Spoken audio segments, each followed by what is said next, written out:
तो सबसे पहले आज के पॉडकास्ट को शुरू करते मैं एक अनाउंसमेंट कर दूं।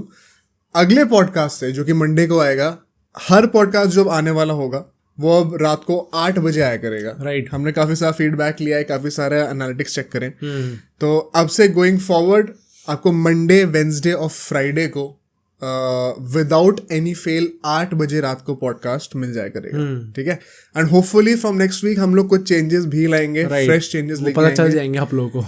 तो उसके लिए भी हम काफ़ी एक्साइटेड हैं। हो सकता है हमने काफ़ी फीडबैक लिया अपॉन द अपीयरेंस, थंबनेल्स कह लो, कंटेंट किस टाइप का है वो कह लो, क्रिकेट और फुटबॉल के बारे में कह लो। तो छोटे छोटे चेंजेस हम धीरे धीरे लाना शुरू कर रहे हैं। And we would really appreciate you if you stay tune and उन चेंजेस को देख के फिर उस पर और फीडबैक बिल्कुल देते रहना आप लोग। एंड सो ये अनाउंसमेंट को साइड करते हैं। आज के पॉडकास्ट में हम लोग को 4-5 टॉपिक कवर करने हैं। ठीक है। राइट। 2 स्पेसिफिकली क्रिकेट के बारे में, एक जो पहला टॉपिक हमारा होगा वो है जय शाह के ऊपर। फाइनली भाई अब इंटरनेशनल स्क्रिप्ट रेडी है। हाँ, तो आईसीसी के चेयरमैन बनने वाले हैं भाई साहब, और क्या चेंजेस हम लोग एक्सपेक्ट कर सकते हैं जय शाह के अंदर, या क्या चेंजेस हम डिमांड करते हैं। ऐसे 5-6 पॉइंट्स हैं जो कि बहुत क्रूशियल हो सकते हैं। एंड काफ़ी आई थिंक ये एंटरटेनिंग और काफ़ी नेचुरल सा टॉपिक है ये। हम लोग जब एनालिसिस भी करते हैं इसके लिए बड़ा नेचुरली हमारे ऊपर आ गया, इसकी बात करनी चाहिए हमें। फिर जो सेकंड टॉपिक होने वाला है क्रिकेट का, वो होने वाला है WTC फाइनल 2025। उसके क्वालिफिकेशन सिनेरियो क्या है हर टीम का। 7-8 टीमें हैं, सबको हम लोग डिटेल में बात करेंगे कि कितने मैचेस उनके रहते हैं, क्वालिफाई करने के लिए कितने मैचेस जीतने पड़ेंगे, कितने ड्रॉ कर सकते हैं, कितने हारना अफोर्ड कर सकते हैं। ओके। एंड उसके एंड तक हमें पिक्चर क्लियर हो जाएगी कि कौन फाइनल में आ सकता है। उसके बाद फुटबॉल में हमें रोनाल्डो का स्पेशल करना है। आई थिंक वही, क्योंकि रोनाल्डो की यूजुअली बात होती नहीं ऐसे जब से लोग यूरोप छोड़ के गए हैं। Finally will talk about Ronaldo.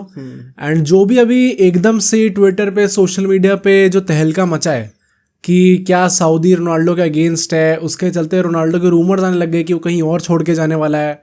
And finally also भाई हमें कंपटीशन मिल गया।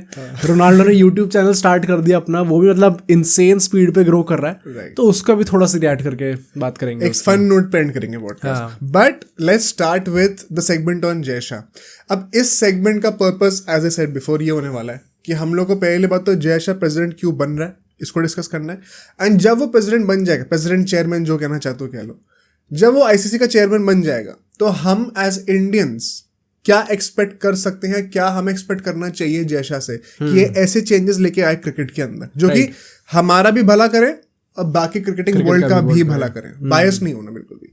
तो भाई सबसे पहले मैं ये बताना चाहता हूँ कि ग्रेग बार्कले इनके जो अभी करंट आईसीसी चेयरमैन है, वो ऑलरेडी 2 टर्म से सर्व कर रहे थे। आई थिंक 2020 के अराउंड शायद इनका शुरू हुआ था, 19 या 20 के अराउंड। राइट। और अब उन्होंने खुद ही कह दिया है कि मुझे 3rd टर्म के लिए खड़ा नहीं होना।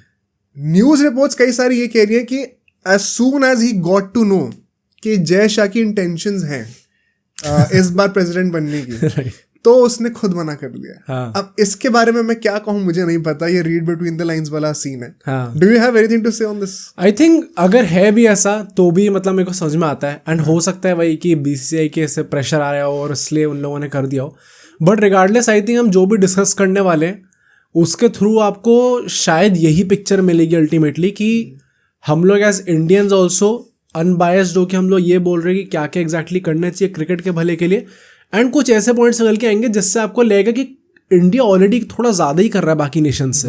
सो बाकी नेशंस को भी स्टेप अप करके उसके लेवल पे एफर्ट्स लाने पड़ेंगे अगर उन्हें वही टॉप 3 या टॉप 4 का पार्ट होना है तो रिगार्डलेस आई थिंक अगर आया भी है तो भाई आई एम हैप्पी। एंड ये जो मैं पॉइंट बोल रहा हूँ ना कि जैसे उसको पता चला कि जय शाह की इंटेंशंस है खड़े होने की, तो उसने अपना भी नाम हटा लिया। इसका एक पॉसिबल रीज़न ये भी है कि अपेरेंटली कई लोग, एक तो ना ये जो पूरा सीन हुआ है कि जय शाह आईसीसी का चेयरमैन बनने वाला है, इससे एक बहुत बड़ा आउटकम पता है मुझे क्या कंक्लूजन क्या निकल के आता है कि जय शाह की इंडिया में जितनी ये लोग ट्रोलिंग करते हैं ना, वो बाहर की दुनिया में काफ़ी रिस्पेक्टेड है। अपेरेंटली इंग्लैंड और ऑस्ट्रेलिया के जो बोर्ड्स हैं वो खुद चाहते हैं कि जय शाह बने। ओके। उनका वोट ऑलरेडी जय शाह को जा चुका है। एंड जब ये मेजर बोर्ड्स का वोट ऑलरेडी जय शाह के साथ है, तब ग्रेग बार्कले को लगा कि कोई पॉइंट नहीं खड़ा होने का। ये एक्चुअली में फुल स्टोरी है। तो हम लोग जितना भी कह लें कि इंग्लैंड क्रिकेट बोर्ड ऐसा है, ऑस्ट्रेलियन क्रिकेट बोर्ड ऐसा है, हम क्या कर रहे हैं वैसे वैसे अपने आप को नीचे दिखाते हैं, बट एक्चुअली में सारे क्रिकेट बोर्ड्स के जितने भी हेड्स हैं वो मोर और लेस जय शाह को ही चाहते हैं कि वो नेक्स्ट आईसीसी का चेयरमैन बने। आई थिंक इंडिया में भी धीरे धीरे स्टार्ट वैसा नहीं हुआ था, बट धीरे धीरे उसकी वो रेपुटेशन, रिस्पेक्ट बढ़ती जा रही है सबके अमंग्स, इवन फैंस के बीच में, और प्लेयर्स ने खुद आके अच्छा अच्छा बोला है ना। अभी रोहित शर्मा का इंटरव्यू था तो उसने बोला कि जो 3 पिलर्स थे मेरे साथ, अजीत अगरकर, राहुल द्रविड़ और जयशा, इनने भी बहुत ज़्यादा हेल्प करी भाई इस टीम को ट्रांसफॉर्म करके अल्टीमेटली ट्रॉफी उठाने में। सो आई थिंक उसकी रिस्पेक्ट इंडिया में भी धीरे धीरे बढ़ती जा रही है। एंड स्टार्टिंग में सब लोग मज़े लेते थे क्योंकि वो स्टार्टिंग में वीडियोस आ गई थी ना उसकी, वो क्रिकेट खेलते हुए आ गई थी एक तो, उसके चक्कर में उसके चक्कर में आई थिंक स्टार्ट ही थोड़ा फन नोट पे हो गया था, थोड़ा ट्रोलिंग नोट पे हो गया था, बट धीरे धीरे आई थिंक रिस्पेक्ट बढ़ रही है सबकी। आई थिंक जस्ट लाइक कोई भी और एडमिनिस्ट्रेटर हो, जय शाह के अंडर भी चीज़ें परफेक्ट तो नहीं रही। हाँ ऑब्वियसली, ठीक है। स्पेसिफिकली 2020-21 में जैसी दुनिया की हालत थी उसके चलते हुए कुछ इश्यूज बीसीसीआई में भी हमें देखने को मिले थे, पर मैं ये जरूर गारंटी के साथ कह सकता हूँ कि जितनी पॉजिटिव चीजें हुई है ना जय शाह के अंडर, वो नेगेटिव चीजों से ज्यादा है। Okay, far more than that, and people don't acknowledge that, क्योंकि कई बार वो पॉलिटिकल एंगल भी आ जाता है कि he has an association with a certain political party, तो हमें वो पॉलिटिकल पार्टी पसंद नहीं है तो हम उसको भी क्रिटिसाइज करेंगे, which I think is not right, because इसमें पॉलिटिक्स लाने की जरूरत ही नहीं है। उसको काम के बेसिस पे जज करो, उसको काम के बेसिस पे जज करो एज एन एडमिनिस्ट्रेटर। ये मत देखो कि उसके पेरेंट्स या कोई फैमिली मेंबर किसी पॉलिटिकल पार्टी में है कि नहीं है, हमें क्रिकेट से मतलब है। तो वहाँ पे आई थिंक उसके अंदर काफ़ी अच्छी चीज़ें हुई हैं, एंड अब मैं एक्सपेक्ट करता हूँ कि वो कई सारी चीज़ें इंटरनेशनल स्टेज पे भी लेके आए। ऐसा हो सकता है कि इन पॉइंट्स में से काफ़ी चीज़ें वो ना भी करे, विच अगेन तब हम क्रिटिसाइज करेंगे भी बिल्कुल। इसमें जो लास्ट पॉइंट मैं ऐड करना चाहता हूँ बिफोर मूविंग ऑन टू कि वो क्या कर सकता है, बेसिकली जब ग्रेग बार्कले ने अनाउंस कर दिया कि वो नहीं खड़ा होने वाला, तो अब जो है जितने भी बोर्ड मेंबर्स हैं आईसीसी के अंदर, वो सब लोग वोटिंग करेंगे, सब लोग एक नाम देंगे कैंडिडेट का। अगर एक से ज़्यादा नाम निकल के आते हैं तो फिर इलेक्शंस होंगे और उसमें हर किसी को वोट करना होगा। तो अगर सबने जय शाह का नाम दे दिया तो कोई इलेक्शन होगा ही नहीं, सीधा जय शाह बन जाएगा 1 दिसंबर से इसी साल। अगर एक और नाम निकल के आ जाता है, मान लो किसी ने just for the sake of it किसी और का नाम दे दिया, अब तो इलेक्शन हो जाएंगे तब भी जय शाह जीती जाएगा। तो इट इज मोर और लेस कंफर्म कि जय शाह 1 दिसंबर 2024 से आईसीसी का चेयरमैन बनने वाला है। अब हमने अभी तो ये बात कवर कर ली कि वो क्यों बन रहा है, कैसे बन रहा है। अब बात करते हैं कि हम क्या चेंजेस एक्सपेक्ट कर सकते हैं जय शाह के अंडर। ठीक है, 5 चीज़ों का मैं के बारे में डिस्कस करना चाहता हूँ मैं। सबसे पहले champions trophy. Let's start on a funny note. Right, 1 दिसंबर 2024 को अगर जय शाह आईसीसी का चेयरमैन बन रहा है तो वो चैंपियंस ट्रॉफी 2025 से पहले आ रहा है। और उसके बाद क्या कोई भी चांस है कि चैंपियंस ट्रॉफी पाकिस्तान में इंडिया खेलने जाएगी? फरवरी में है ना चैंपियंस ट्रॉफी, राइट। तो ऑलमोस्ट 1.5 महीना पहले जय शाह पॉइंट हो जाएंगे। एंड आई थिंक वो रिगार्डलेस वो बनता है नहीं बनता है तो भी इंडिया का जाने का सेंस नहीं था वहां पे। पर अब बातें और ज्यादा इन योर फेस हो गई ना भाई। मतलब आई थिंक वो जो पावर डायनेमिक्स थे, जो भी इतनी बकवास चल रही थी दूसरी साइड से, आई थिंक वो भी होनी बंद हो जाएगी, क्योंकि ज़्यादा बोला जाएगा तो पाकिस्तान से कहीं चैंपियंस ट्रॉफी ना हटा दी जाए। And now we think about it, हमने 2-3 पॉडकास्ट पहले कवर किया था कैसे जय शाह ने एक इंटरव्यू में बोला है कि मैं सोच नहीं रहा हूँ अभी चैंपियंस ट्रॉफी के बारे में। ये मास्टर क्लास है भाई अगर ये हो जाए तो। एक्चुअली में सोच इसलिए रहा बिकॉज आईसीसी चेयरमैन तो उसी को बनना है, तो स्ट्रेस ही नहीं है कोई इस बात का। राइट, तो आई थिंक ईदर वे बनता है नहीं बनता, पर यूजुअली बन रहा है। उसके बाद भी हम लोग यही एक्सपेक्ट कर सकते हैं कि इंडिया चैंपियंस ट्रॉफी के लिए पाकिस्तान नहीं जाएगी, एंड जाना भी नहीं चाहिए। बट आई थिंक मोर और लेस क्या यार, कन्फर्म्ड ही था। अब ये बस एक थप्पा लग गया और हमें पता चल गया कि अब तो मतलब जो भी हम लोग कहते रहते थे कि बीसीसीआई के पास ज़्यादा पावर, आई थिंक वो पूरा सब लोग एक्नॉलेज कर रहे हो उस चीज़ को। I think it's an open secret now, right, कि अब तो प्रेसिडेंट बन गया है तो जो भी ज़्यादा चर्चा करेगा उससे हटा ही लिया जाएगी चीज़ें। And I think rightfully so. अभी जो हालत है पाकिस्तान में, हमने लास्ट पॉडकास्ट कवर भी करा था, तो अगर कोई भी चांस है इंडिया का जाने का, अब वो नहीं होता हुआ दिख रहा मुझे। तो ये सबसे पहला एक जो मेजर डिसीजन आना चाहिए वो जय शाह की प्रेसिडेंसी के अंडर ही आएगा। परहैप्स इसीलिए शायद आईसीसी भी इस बात को टाल रही थी कि हमारे जो तो किसी और बंदे के टेन्योर के अंडर ना आए, जब जय शाह हमें टेक ओवर कर ले तो खुद ही वो बोल दे। अब चीजें समझ में आ रही है, retrospective effect. Right, second point जो है, जो कि मैं लाना चाहता हूँ WTC फाइनल के बारे में। हमने देखा अभी तक 2 फाइनल्स हुए हैं WTC के क्रिकेट की हिस्ट्री में, दोनों इंग्लैंड में हुए हैं। अब जो तीसरा WTC फाइनल है जिसमें इंडिया मोस्ट लाइकली दोबारा खेलेगी, अगले सेगमेंट में हमें वही कवर करना है, वो भी इंग्लैंड में ही होने वाला है। कई लोग कहते हैं भाई मेक्का ऑफ क्रिकेट है इसलिए हम करते हैं। मेरे हिसाब से कोई भी सेंस नहीं है, क्योंकि उस लॉजिक से तो आपको सारे वर्ल्ड कप भी मेक्का ऑफ क्रिकेट में ही करने चाहिए, राइट, सिर्फ WTC ही क्यों? अब कई लोग कहेंगे because it is the original format of cricket. तो भाई ओरिजिनल फॉर्मेट ऑफ क्रिकेट को रिलेवेंट रखना है कि नहीं रखना है? उसके लिए उसको सिर्फ एक ही कंट्री तक रिस्ट्रिक्ट करके रखोगे क्या? पहले जिनको नहीं पता होगा ये चीज, 75, 79 एंड आई थिंक 83 भी, ये तीनों वर्ल्ड कप्स इंग्लैंड में ही हुए थे, राइट। और इंडिया जब 83 का वर्ल्ड कप जीती उसके बाद फिर 87 ऑनवर्ड्स इंडिया ने होस्ट करना शुरू करा वर्ल्ड कप। वो भी इन लोगों ने टाई अप कर लिया था अपने एशियन कंट्रीज के साथ, इंडिया, पाकिस्तान, श्रीलंका शायद, हाँ ऐसे करके, वो हेजीमनी तोड़ने के लिए इंग्लैंड की। और अब हम लोग कह रहे हैं कि नहीं भाई WTC में हम वापस आदम जमाने में जाके जो आज से 50 साल पहले की रीत थी उसको दोबारा हम लोग इम्प्लीमेंट करें। कोई सेंस नहीं बनता मेरे हिसाब से। और मैं इसमें इंडिया का कोई बायस नहीं रखूंगा, क्योंकि जो मैं सोल्यूशन प्रपोज करने वाला हूँ उसमें इंडिया में भी कोई नहीं होगा उस लॉजिक के हिसाब से। मेरा लॉजिक ये है, जो टीम जीत रही है अगले साल वहां पे होस्ट कर दो, राइट। क्योंकि ये कहना कि इंग्लैंड में होस्ट कर रहे हैं तो वो न्यूट्रल इवेंट है, ये बहुत ही ज्यादा खराब स्टेटमेंट है मेरे ओपिनियन में। क्योंकि ऑस्ट्रेलिया और इंडिया फाइनल में आ गए, इसलिए आप पहली बात कह रहे हो न्यूट्रल है। मान लो इंग्लैंड आ जाती तो न्यूट्रल नहीं होता। सेकेंड पॉइंट, कोई भी एशियन कंट्री अगर फाइनल में आएगी अगेंस्ट कोई सेना कंट्री, तो हमेशा सेना कंट्री को ज्यादा एट होम फील होगा, ज्यादा घरेलू कंडीशन उसको लगेगी जब वो इंग्लैंड में खेल रहे होंगे। तो इन सेना में से किसी भी कंट्री को फाइनल WTC का इंडिया या फिर श्रीलंका में खिला दो और फिर देखते हैं कितना टिकते हैं। I think for that reason only, and इस चीज़ को ध्यान में रखते हुए मेरे हिसाब से ऐसा टाइप का भी होना चाहिए कि एक कंट्री लगातार 2 बार नहीं कर सकती WTC फाइनल होल्ड, क्योंकि फिर उनका हेजीमनी, मतलब फिर वो करता ही जाएंगे यार, वो जीतते ही जाएंगे अपने घर पे, तो फिर वो हाँ एक ही जगह पे होता रहेगा अल्टीमेटली। तो इसलिए आई डोंट रिमेंबर किसने, हमारे शायद किसी लाइव स्ट्रीम पे किसी बंदे ने चीज़ प्रपोज करी थी, and I think I am in full support. और मेरे हिसाब से यही कि जो जीत रहा है उसके घर पे रखो, बट एक कंट्री 2 बार लगातार नहीं कर सकती। पर ये बात भी तो है ना कि एक टीम अगर जीत के अगला WTC फाइनल होस्ट कर रही है तो अगली WTC साइकिल में भी वो 10-15 टेस्ट मैचेस खेल कर both home and away final तक पहुंचेगी। तो ये जो तुम कह रहे हो कि डायनेस्टी बन सकती है ऐसे, तो वो एक्चुअली मेरे हिसाब से वैलिड नहीं है, क्योंकि आदमी को पूरी WTC साइकिल में घिस के ऊपर आना पड़ेगा, तो घर से बाहर भी मैचेस खेलने होंगे। अगर वो फिर से वर्दी इनफ है तो वो डिजर्व करता है भाई होस्ट करना। आई थिंक और फाइनल में आने के बाद भी गारंटी थोड़ी कि जीत जाए। हाँ वो डेफिनेटली, आई थिंक डिजर्व का पॉइंट नहीं है मेरा, क्योंकि जो भी टॉप करेगा वो डिजर्व तो करेगा ही करेगा, जो लास्ट टाइम जीता वो डिजर्व करेगा ही करेगा।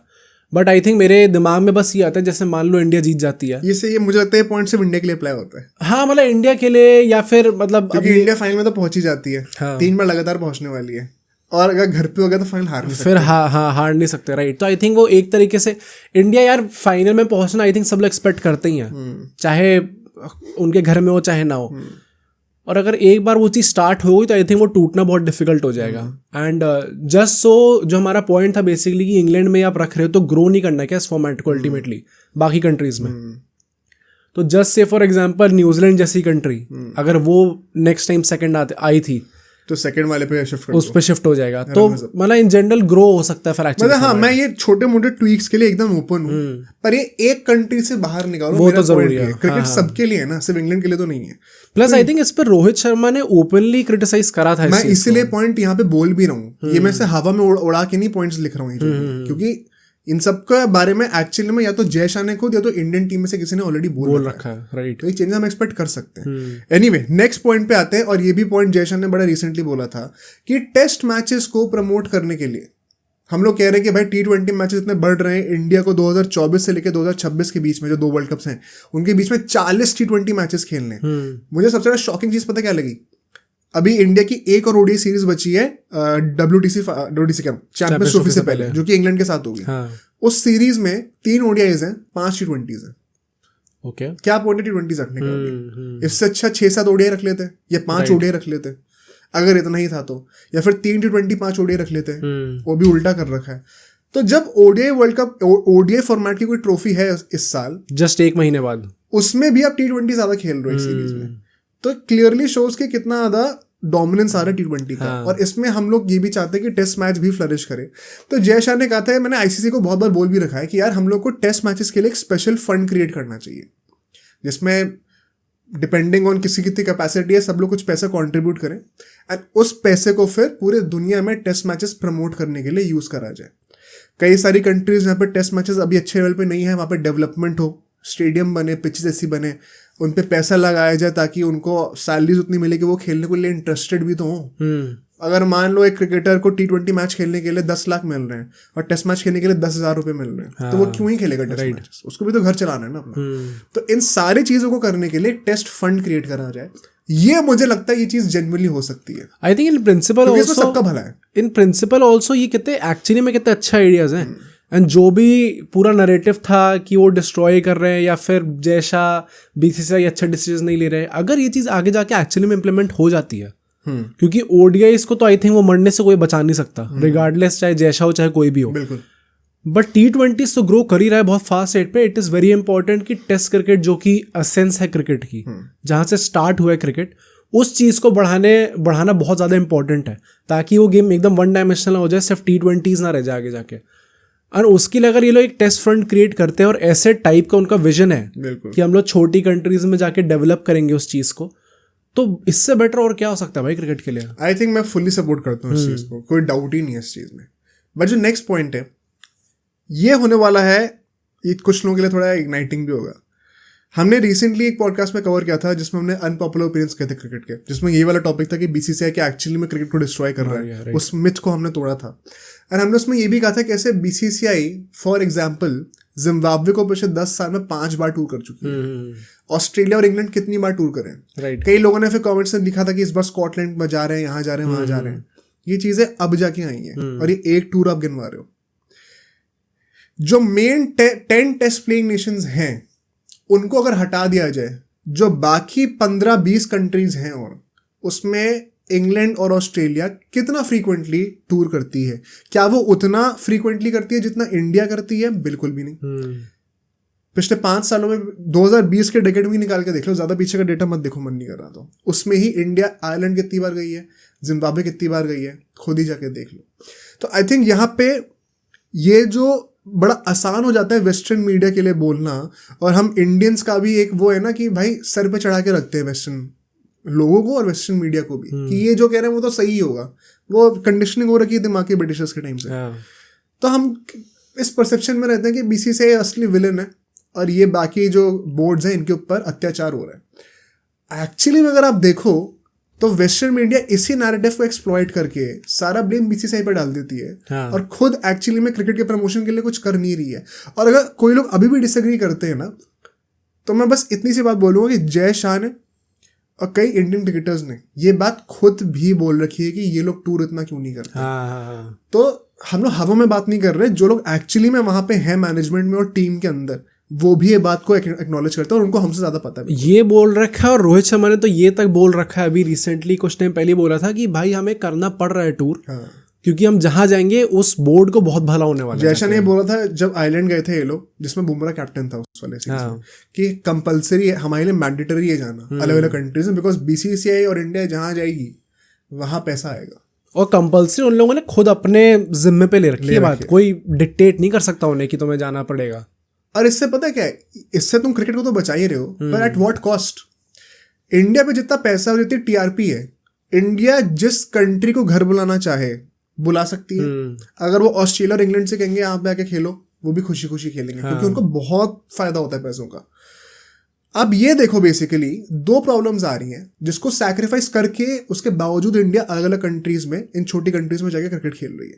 पहली प्रॉब्लम, इसकी वजह से वर्कलोड कितना बढ़ रहा है प्लेयर्स का, उस चीज को सैक्रिफाइस करके आप अलग कंट्रीज में खेलने जा रहे हो। सेकेंडली, आपके पास अगर साल में 50 मैचेस खेलने की कैपेसिटी है, तो मुझे अगर वर्ल्ड कप में कंपेटिटिव होना है, मुझे अगर चैंपियंस ट्रॉफी में कंपेटिटिव होना है, तो मैं तो चाहूंगा ना कि मैं 50 के 50 मैच अच्छी टीम से खेलूं, मेरी मैच प्रैक्टिस अच्छी हो। मैं उस चीज को भी सैक्रिफाइस कर रहा हूँ ना, राइट। तो ये सब चीजें सैक्रिफाइस होने के बाद भी बीसीसीआई ये चीजें सेल्फलेसली कर रही है क्रिकेट को बचाने के लिए।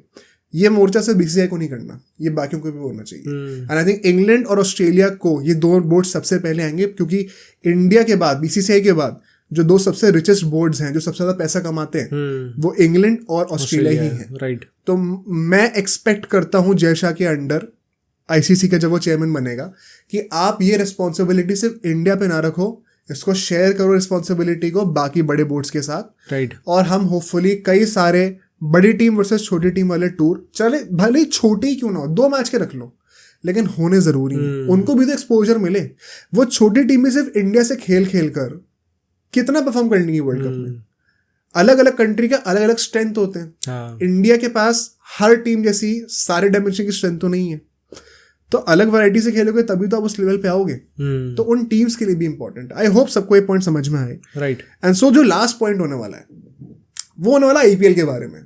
और ये पॉइंट से मैं फुल्ली खुद शायद अग्री करता हूँ ना करता हूँ, क्योंकि इससे पहले के चारों पॉइंट से मैं पूरा अग्री करता था, पर ये एक पॉसिबिलिटी है जिसको मैं डिस्कस करना चाहता हूँ, तुम भी बताना।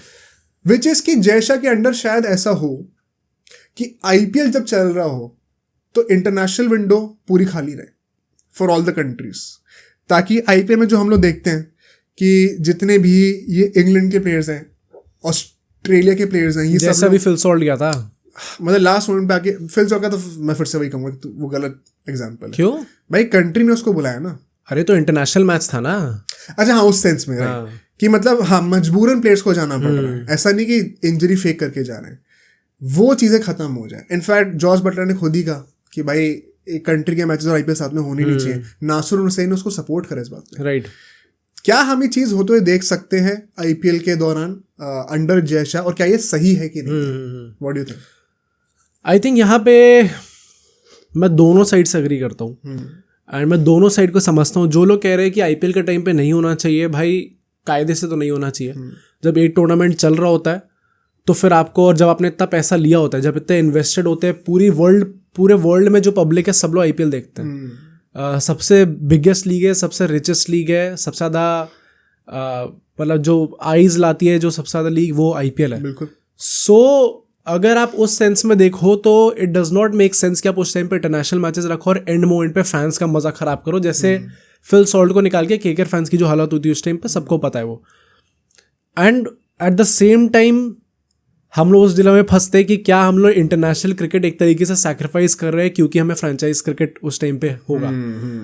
तो उन 2-3 महीनों के लिए हम लोग फ्रेंचाइज क्रिकेट को इंटरनेशनल क्रिकेट से ऊपर रख रहे हैं, जो कि आई थिंक सारे प्योरिस्ट के लिए शायद वो अच्छी चीज़ नहीं बात है। तो इन दोनों को ध्यान में रखते हुए आई स्टिल थिंक कि अल्टीमेटली जो डिसीजन जाना चाहिए वो यही होना चाहिए कि आईपीएल के टाइम पे इंटरनेशनल मैचेस ना रखे जाएं। क्यों? वो सिर्फ इसलिए क्योंकि अगेन भाई आईपीएल बहुत बड़ी चीज़ है। प्रैक्टिकली देखा जाए तो मतलब बहुत इंपॉर्टेंस है आईपीएल की इस टाइम पे। मतलब कोई ऐसे सोचो कि पाकिस्तान और बांग्लादेश का मैच हो रहा है तो लोग आईपीएल ज़्यादा देखेंगे। हाँ, राइट। तो उस सेंस में अगर देखा जाए तो इट मेक सेंस कि आईपीएल टाइम पे इंटरनेशनल मैचेस ना रखो ताकि सारे प्लेयर्स अवेलेबल हो। वो भी पॉइंट है, जितने सारे प्लेयर्स अवेलेबल होंगे, सारे टॉप प्लेयर्स जब अवेलेबल होंगे आईपीएल में तो उसकी टीआरपी और इंक्रीज होगी नेचुरली। सो प्रैक्टिकली यही सेंस बनता है, मॉनिटरी भी यही सेंस बनता है कि आप उस टाइम पे इंटरनेशनल मैचेस ना रखो। एंड आई थिंक मुझे अल्टीमेटली इन 2 चॉइसेस में से कोई चूज करना हो बहुत डिफिकल्ट है, क्योंकि at the end of the day मैं भी चाहता हूँ कि इंटरनेशनल मैचेस को ज़्यादा प्रायोरिटी मिले, क्योंकि आप कंट्री के लिए खेल रहे हैं भाई players. And that is why अगर कोई प्लेयर अपनी कंट्री के वजह से जाता है आईपीएल छोड़ के तो उतना गुस्सा भी नहीं आता मन में कि चलो भाई कंट्री के लिए खेलने जा रहा है। एंड हमने कितनी बार बोला है कि हम इंग्लैंड प्लेयर्स की टू सम एक्सटेंट इस चीज़ के लिए रिस्पेक्ट भी करते हैं कि वो ऊपर रखते हैं उस चीज़ को। तो कुछ जगहों पे तो स्टार्ट हो चुका है, जैसे इस बार क्रिकेट ऑस्ट्रेलिया ने बोल दिया था ये कि आईपीएल के टाइम पे सारे प्लेयर्स अवेलेबल होंगे क्योंकि कोई इंटरनेशनल मैच नहीं होगा। इंग्लैंड ने नहीं बोला था उस टाइम पे। सो कुछ ऐसी कंट्रीज़ के बोर्ड्स हैं जिनको ऑन बोर्ड लाना पड़ेगा। एंड देन अगेन जैसा अगर ये डिसीजन लेता है तो आई डोंट थिंक ज़्यादा मना करा जाएगा। मुझे लगता है सबसे बड़ा फायदा इसका ये है कि जैसे ना फुटबॉल में देखते हैं ना, एक ऑर्गेनाइज्ड कैलेंडर होता है कि अगर ब्रेक चल रहा तो पूरी दुनिया का ब्रेक चल रहा है, राइट, और फिर सब काम पे लग रहे हैं।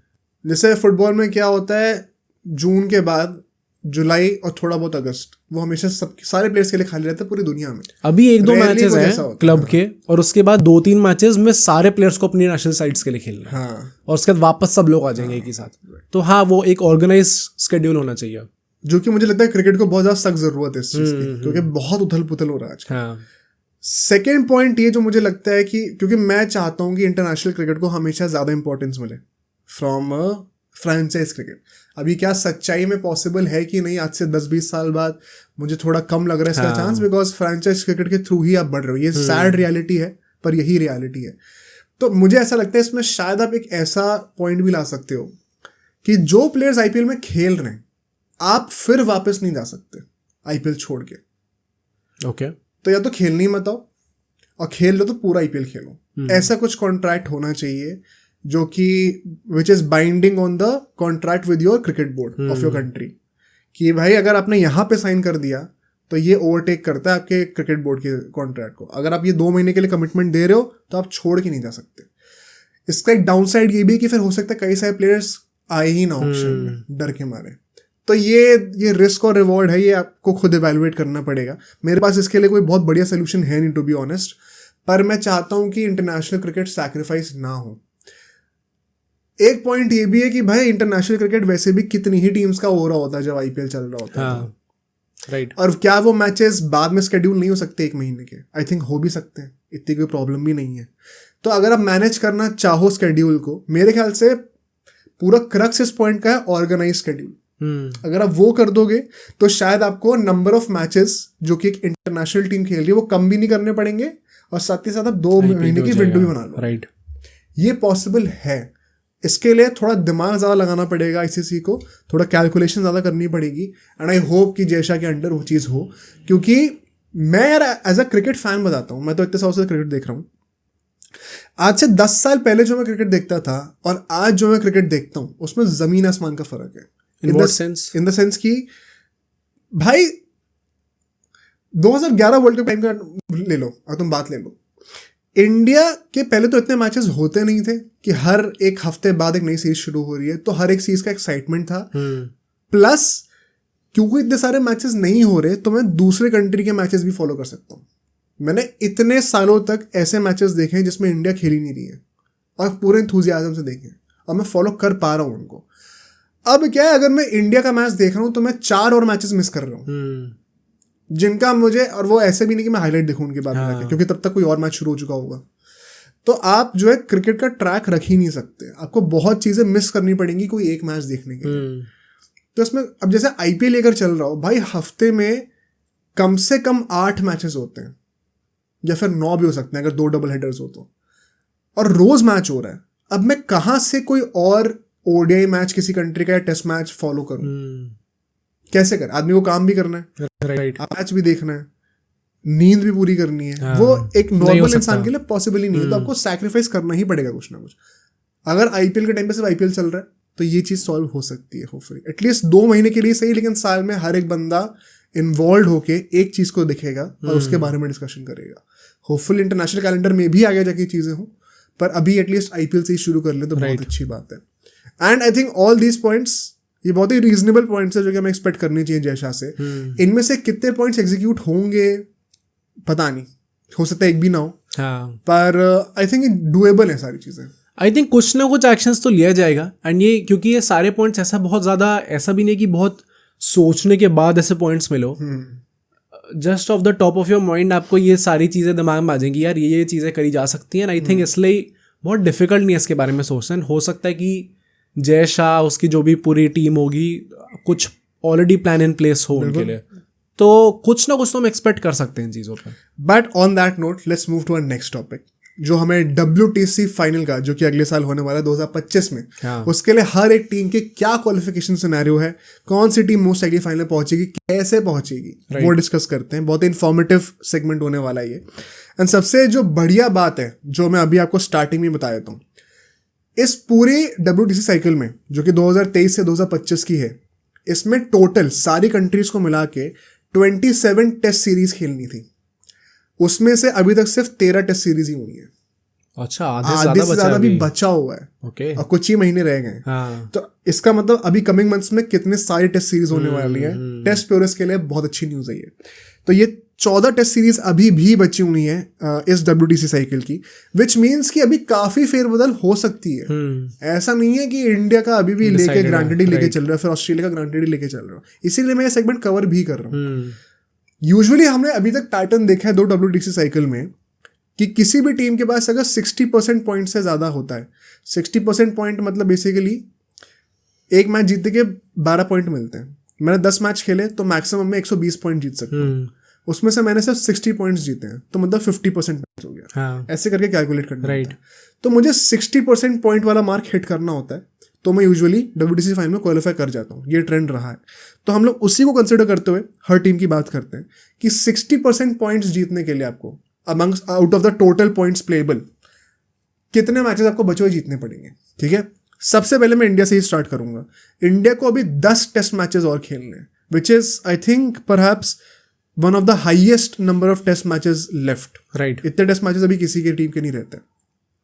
इसमें जो है 2 टेस्ट मैचेस घर पे बांग्लादेश के अगेंस्ट खेलने, 3 जो है घर पे न्यूजीलैंड के अगेंस्ट खेलने, और 5 टेस्ट मैचेस 10 में से आधे ऑस्ट्रेलिया के साथ बाहर खेलने हैं। ठीक है, अब इन 10 टेस्ट मैचेस में से इंडिया को कितने मैचेस जीतने पड़ेंगे अगर उन्हें WTC फाइनल में श्योर शॉट आने? इंडिया को 10 में से सिर्फ 5 मैचेस जीतने और 1 ड्रॉ करने। तो आप 10 में से 5 मैच जीत जाओ और 1 ड्रॉ कर दो, मतलब आप 4 मैचेस हारने को अफोर्ड कर सकते हो। आप आराम से WTC फाइनल में पहुंच जाओगे, क्योंकि इंडिया भी नंबर 1 है टेबल पे। और क्या ये पॉसिबल नहीं है? मुझे लगता है बहुत बड़ा चांस है कि BGT शुरू होने से पहले ही इंडिया अपना कंफर्मेशन ऑलमोस्ट बना ले WTC फाइनल में, क्योंकि 2 मैचेस घर पे बांग्लादेश से, 3 मैचेस घर पे न्यूजीलैंड से। क्या इंडिया 5 मैचेस नहीं जीत सकती? बिल्कुल जीत सकती है। जीतेगी नहीं जीतेगी वो अलग बात है, मैं कह रहा हूँ जीत सकती है। लेकिन बहुत बड़ा चांस है कि फिर हमें ऑस्ट्रेलिया में 4 मैच हारने से 1 ड्रॉ भी कर दें। हम लोग आराम से पहुंच रहे हैं भाई। राइट। डू यू थिंक वैसे ऑस्ट्रेलिया जाने से पहले हो जाएगा, विच मीन्स कि क्लीन स्वीप होंगी दोनों सीरीज? मुझे लगता है शायद एक ड्रॉ निकल आए। ओके। मुझे नहीं लगता कि बांग्लादेश हमें हरा पाएगी अभी। तो न्यूजीलैंड भी मुझे नहीं लगता कि अभी हराने लायक है। हाँ, ड्रॉ निकाल सकती है। आई थिंक वही पॉइंट वही है ना कि इंडिया में हो रहा है तो बहुत डिफिकल्ट है कि इंडिया टेस्ट मैच हार जाए। अगर अभी जो इंग्लैंड अभी साल के स्टार्टिंग में जो आई थी वैसे टाइप के हमें पिचेस देखने को मिले जो कि एकदम स्क्वायर टर्न नहीं कर रही, तो शायद हम एक ड्रॉ देख सकते हैं, या फिर मान लो एक मैच न्यूजीलैंड जीत भी गई फॉर एग्जाम्पल। पर क्या तुम ये कह रहे हो कि न्यूजीलैंड 3 मैच की टेस्ट सीरीज में 2-1 जीत सकती है हमसे? नहीं, जीतेगी तो नहीं, तो ज्यादा से ज्यादा एक ही मैच और जीत रही है। हाँ। तो मतलब इंडिया 4 मैच तो जीत ही सकती है। उसके बाद क्या करना है? सिर्फ एक ही मैच जीतना, ऑस्ट्रेलिया में आके ड्रॉ तो मिल ही जाएगा। तो इंडिया के लिए सबसे आसान है इस वक्त WTC फाइनल में आना, एंड बहुत बड़ा चांस है कि हम लोग अगले 2-3 महीने में ही अपना क्वालिफिकेशन कंफर्म करें। 3 कंसेक्यूटिव WTC फाइनल्स किसी भी कंट्री ने आज तक नहीं करा है। बहुत बड़ी बात होती है ये। तो आई थिंक इंडिया को तो मैं मान के चल रहा हूँ that we are reaching the WTC finals for sure. अगर हम लोग BGT में पिट भी जाएं तो भी हम पहुंच सकते हैं बड़े आराम से। नेक्स्ट टीम आएगी ऑस्ट्रेलिया ही। अब उनकी बात कर लेते हैं, क्योंकि इंडिया के बाद सब लोग कह रहे हैं ऑस्ट्रेलिया का बहुत ज्यादा चांस है। ऑस्ट्रेलिया को 60 टेस्ट मैचेस अभी और खेलने हैं। ठीक है, 60 टेस्ट मैचेस में से 5 घर पे हैं इंडिया के अगेंस्ट, सिर्फ 2 बाहर है श्रीलंका के अगेंस्ट। तो आप देखो तो ऑस्ट्रेलिया एक्चुअली में काफी कुछ चीजें कर सकती है, गिवन की ऑलमोस्ट 80-90% ऑफ द मैचेस घर पे हैं इनके। अब इनको जो है इन 7 मैचेस में से 4 मैचेस जीतने, या फिर 3 मैचेस जीत के और 3 ड्रॉ कर दें। 3 ड्रॉ कर दें? हाँ, ओके। 3 विंस 3 ड्रॉज, या फिर 4 मैचेस जीत जाए 3 हार जाए, कोई फर्क नहीं पड़ता। क्योंकि ऐसा कुछ होता है कि एक मैच जीतने के 12 पॉइंट मिलते हैं और ड्रॉ करने के सिर्फ 4 पॉइंट मिलते हैं। तो या तो आप 4 मैचेस जीत जाओ, या तो 3 मैच जीत के 3 और ड्रॉ भी कर दो। 4 मैचेस आई थिंक ये लोग जीत सकते हैं। अगर श्रीलंका में जाके एक भी टेस्ट मैच जीत जाए तो इंडिया के अगेंस्ट एटलीस्ट ऑस्ट्रेलिया अपने आप को 5 में से 3 टेस्ट मैच जीतने को तो फैंसी करेगी, चाहे 2 हार भी जाए। एक तो ये लोग 4 मैचेस इन्हें जीतने हैं, राइट? तो अगर ये श्रीलंका से 2 जीत जाते हैं और BGT में जो 2 जीते और इंडिया हरा देती है, तो वो इंडिया 3-2 जीत जाए और ये सिर्फ 2 ही मैच। तो वो केस नहीं था ऐसा कि अगर इंडिया BGT में ऑस्ट्रेलिया को हरा दिया तो ऑस्ट्रेलिया पहुंच ही नहीं पाएगी फाइनल में? अच्छा, तो वही पहुंच जाएगी। अबे यार, तो मैं कह रहा हूँ, यही कहना चाहता हूँ कि इंडिया और ऑस्ट्रेलिया के लिए काफी ज्यादा फेवरेबल है अभी, क्योंकि इन लोगों ने आते वक्त यहाँ इस मोमेंट तक काफी अच्छा परफॉर्म करा है। राइट। तो ऑस्ट्रेलिया अगर श्रीलंका में दोनों टेस्ट मैच जीत जाए तो वो BGT सीरीज हार भी सकती है और उसके बाद भी फाइनल के लिए क्वालिफाई कर सकती है। ओके, इसीलिए इन दोनों टीम्स को इतना फेवर करा जा रहा है। बट इसके बाद नेक्स्ट टीम्स पे चलते हैं। थर्ड है फिर से न्यूजीलैंड। भाई न्यूजीलैंड हमेशा टॉप 3 में रहती है मोर और लेस। पहली बार फाइनल में भी आई थी, जीती भी थी। इनके 8 मैचेस बचे हुए हैं अभी, इसमें से 3 जो इनको इंग्लैंड के अगेंस्ट घर पे खेलने, उसके बाद 2 बाहर खेलने श्रीलंका में और 3 बाहर खेलने इंडिया में। तो 5 मैचेस बाहर हैं और 3 मैचेस घर पे हैं। अब इनका क्राइटेरिया क्या है? 8 में से इनको 5 मैचेस जीतने और 2 मैचेस ड्रॉ करने। ओ भाई, सिर्फ एक ही हार सकते हैं। 8 में से 5 जीतने हैं, ये तो भाई बहुत और 3 मैचेस तो इंडिया में ही है, 3 इंडिया में कम से कम तुम 2 तो हार रहे हो भाई। इंग्लैंड भी भाई मतलब एक तो जीत ही सकती है। तुम ये सोचो सिंपली, आप सिर्फ एक मैच हारना अफोर्ड कर सकते हो। हाँ। अगर आप इंडिया में 2 मैचेस हार गए तो आप ऑलरेडी बाहर हो। अच्छा, पहली बार राइट, खत्म है। हाँ। तो यू सी हाउ न्यूजीलैंड के लिए जो इंडिया का टूर है वो कितना क्रूशियल होने वाला है। श्रीलंका को मैं कह रहा हूँ एक बार फिर भी हरा दोगे, भले ने जीतना पड़ेगा इंडिया से जीतना पड़ेगा इनको, भाई साहब, क्योंकि इन 8 टेस्ट मैचेस में से सिर्फ एक ही मैच हार सकते हैं। श्रीलंका को व्हाइट वॉश करो, इंग्लैंड को व्हाइट वॉश करो, इंडिया से जीतना है नियरली इम्पॉसिबल है, बहुत डिफिकल्ट है। तो इसलिए मैं इनको कंसिडर नहीं कर रहा। फिर आती है श्रीलंका, इनका बहुत इंटरेस्टिंग है। 9 मैचेस बचे हुए हैं, 2 मैचेस घर पे हैं इनके न्यूजीलैंड से और फिर 2 हैं ऑस्ट्रेलिया से घर पे, तो 4 मैचेस घर पे होने वाले हैं। 3 मैचेस बाहर है इंग्लैंड से और 2 मैचेस बाहर है साउथ अफ्रीका से। अरे भाई, तो 5 मैच बाहर होने वाले हैं इनके। इनका क्राइटेरिया क्या है, 9 में से 6 मैचेस जीत जाएं या फिर 5 जीत के 3 ड्रॉ कर दें। अब क्या ये 6 मैचेस जीत सकते हैं? शायद चांस है भाई। 2 मैचेस ऑस्ट्रेलिया से, 2 न्यूजीलैंड से घर पे। अगर ये चारों निकाल लें, जो कि बहुत मुश्किल है मुझसे, पर घर वाला फैक्टर है तो मैं फिर भी थोड़ा एज दे सकता हूँ। ऑल्दो ऑस्ट्रेलिया क्या इतना बुरा खेलेगी, इंडिया होती तो समझ में आता है, बट श्रीलंका से भी, एकदम श्रीलंका से बेटर। और वो अगर श्रीलंका से हार जाती है ऑस्ट्रेलिया तो फिर बीजीटी तो मस्ट हो जाएगी उनके लिए। तो आई थिंक यहाँ पे अगर वो अपने चारों के चारों होम टेस्ट मैचेस जीत जाएं तो फिर वो कहीं ना कहीं होप करेंगे कि एक मैच हम इंग्लैंड में जीत जाएं, एक हम साउथ अफ्रीका में जीत जाएं, भले ही दोनों सीरीज हार भी जाएं हम लोग। तो आई थिंक ये, मैं ये तो नहीं कहूँगा कि एकदम इम्पॉसिबल है। मुझे ऐसा लगता है कि ऑस्ट्रेलिया वाली सीरीज एक इनका मात देगी इनको, क्योंकि उनको हराना 2 टेस्ट मैचेस में थोड़ा मुश्किल है, टर्निंग पॉइंट वही है। पर मुझे लगता है कि इनका उतना ही चांसेस जितना न्यूजीलैंड का है, जो कि ओवरऑल कम है, लेकिन न्यूजीलैंड से पीछे नहीं है ये। हाँ, कह सकते हैं, बट मतलब क्योंकि न्यूजीलैंड को इंडिया में जाके खेलना है भाई। इंडिया में जाके टेस्ट सीरीज जीतना पूरी दुनिया में क्रिकेट की हिस्ट्री में सबसे मुश्किल चीज है, और दिमाग लगाने नहीं से स्टैट्स देख लो। इंडिया का जो पिछले 12-13 सालों में होम टेस्ट डोमिनेंस है, 2012 में हम लोग इंग्लैंड से सीरीज हारे थे, उसके बाद से वो आज तक हिस्ट्री में कभी ऐसी स्ट्रीक नहीं बनी है। तो क्लियरली वो चीज न्यूजीलैंड से नहीं होने वाली, एंड ऐसे में आपको ज्यादा फेवर शायद श्रीलंका को करना पड़े। ओके, तो I think Sri Lanka has a better chance. Let's see third कौन फिनिश करता है दोनों में से। उसके बाद हम लोग बात करेंगे 3 और टीम्स की जल्दी से। साउथ अफ्रीका की बात कर लेते हैं। इनको 6 मैचेस खेलने हैं, ठीक है। 6 में से इनके 2 घर पे हैं, श्रीलंका के अगेंस्ट और पाकिस्तान के अगेंस्ट। 4 मैचेस घर पे हो गए, और 2 पाकिस्तान के अगेंस्ट, और 2 मैचेस बाहर हैं बांग्लादेश के अगेंस्ट। हाँ, इनको 6 में से 5 मैच जीतने, वरना बाहर है, सिंपल। ओके, पाकिस्तान से तो निकाल सकते हैं 2 घर पे, श्रीलंका से भी निकाल सकते हैं घर पे, 2 अवे बांग्लादेश में, 1 जीत सकते हैं। भाई ये तो बहुत अच्छा चांस है। डैम, साउथ अफ्रीका काफी अच्छा चांस है, राइट? चांस है क्योंकि इनके 6 में से 4 मैचेस घर पे हो रहे हैं, प्लस और दोनों सब कॉन्टिनेंटल टीम्स के। हाँ, उतनी ज्यादा स्ट्रॉन्ग टीम्स भी नहीं है अगेंस्ट, राइट? निकाल सकती है, निकाल सकती है। ये एक डार्क हॉर्स हो सकती है साउथ अफ्रीका, जो कि कोई ध्यान नहीं दे रहा अभी इनके ऊपर, राइट? पर south Africa although on paper सिर्फ एक ही मैच हारना अफोर्ड कर सकती है, पर इनके जिन टीम्स अगेंस्ट मैचेस और जिन जिन कंडीशंस में मैचेस हैं वो बेटर है एज अपोज टू न्यूजीलैंड या फिर श्रीलंका। प्लस अगर श्रीलंका को क्वालिफाई करना है तो साउथ अफ्रीका को हराना ही पड़ेगा, और साउथ अफ्रीका हरा देगी श्रीलंका को तो ऑटोमेटिकली वो बाहर हो जाएगी श्रीलंका, और साउथ अफ्रीका ऊपर निकल आएगी। तो वो हेड टू हेड ही है सब कुछ, उसी में सब कुछ निकालना है इनको। लेट्स सी भाई, I think south Africa could be a dark horse, but इनको बहुत अच्छा फॉर्म हिट करना पड़ेगा। और डू यू थिंक अब थर्ड के लिए बेस्ट इनका ही है? भाई कुछ कह नहीं सकते। ये पाकिस्तान की बात करते हैं ना, फिर बताता हूँ। पाकिस्तान के 9 मैचेस बचे हुए अभी, नेक्स्ट टीम वही है। 9 में से इनके 2 मैचेस घर पे बांग्लादेश से हैं, 2 मैचेस घर पे वेस्ट इंडीज से हैं, 3 मैचेस घर पे इंग्लैंड से हैं। तो मतलब 9 में से 7 मैचेस पाकिस्तान के घर पे होने वाले हैं, सिर्फ 2 बाहर है साउथ अफ्रीका के अगेंस्ट, ठीक है। अब इन 9 मैचेस में से इनको 7 मैचेस जीतने या फिर 6 मैचेस जीत के 2 ड्रॉ कर दें। सिर्फ ये काफी नहीं होने वाला है, इसमें बहुत हद तक डिपेंड करता है कि बीजीटी का रिजल्ट भी क्या होता है। सिर्फ ये 2 फैक्टर से काम नहीं चलेगा। अगर इंडिया बीजेटी में जीतती है तो पाकिस्तान को बहुत हेल्प हो जाएगी, ये पहली बात तो ये है, राइट। पर बेसिकली अगर हम एब्सोल्यूट नंबर्स में भी देखें तो आपको 9 में से 7 मैचेस जीतने, 7 मैचेस आपके घर पे होने वाले हैं। अगर आप सातों के सातों घर वाले मैचेस जीत जाओ, हो सकता है आप डायरेक्टली क्वालिफाई कर जाओ पाकिस्तान के लिए। एक तो पाकिस्तान का क्या होम एडवांटेज उतना कुछ खास है भी, क्योंकि they don't exactly use that, जैसी टाइप के लोग पिचेस बनाते हैं। प्लस मेन बात ये, अगर रोड जैसे पिचेस होंगे तो गेम खत्म ही नहीं होगा, ड्रॉ हो जाएगा। Exactly right. तो इनको रिजल्ट ओरिएंटेड पिचेस बनानी पड़ेंगी, जो कि अभी तो स्टेडियम ही नहीं बना, पिच कैसे बनाओगे भाई, स्टेडियम ही ढंग का नहीं है अभी तो थोड़ा मुश्किल है इसीलिए। एंड 7 मैचेस लगातार घर पे जीतना बहुत बड़ी बात होती है, राइट। अगर ऐसा होता ना कि सिर्फ 5-6 मैचेस बचे, जैसे कि साउथ अफ्रीका के बचे हुए हैं, और उसमें ऐसा होना करना पड़ता, तो आई थिंक पॉसिबल ज्यादा था। जस्ट बिकॉज इनका नंबर ऑफ मैचेस बहुत हाई है, 1.5 गुना ज्यादा है साउथ अफ्रीका से। पूरा टाइम कंसिस्टेंट रहना बहुत पूरा टाइम कंसिस्टेंट रहना, वो भी घर पे। इनका कोई ऐसा एडवांटेज भी नहीं है क्योंकि घर पे रोड जैसी पिचेस है, जो भी बैटिंग करने के लिए आएगा उसको मजा ही आएगा। तो आई थिंक इस चक्कर में पाकिस्तान का बहुत मुश्किल है। पर अगर हम लोग सिर्फ ऑन पेपर देखें तो 7 मैचेस घर पे 7 जीत गया तो कर सकते हैं।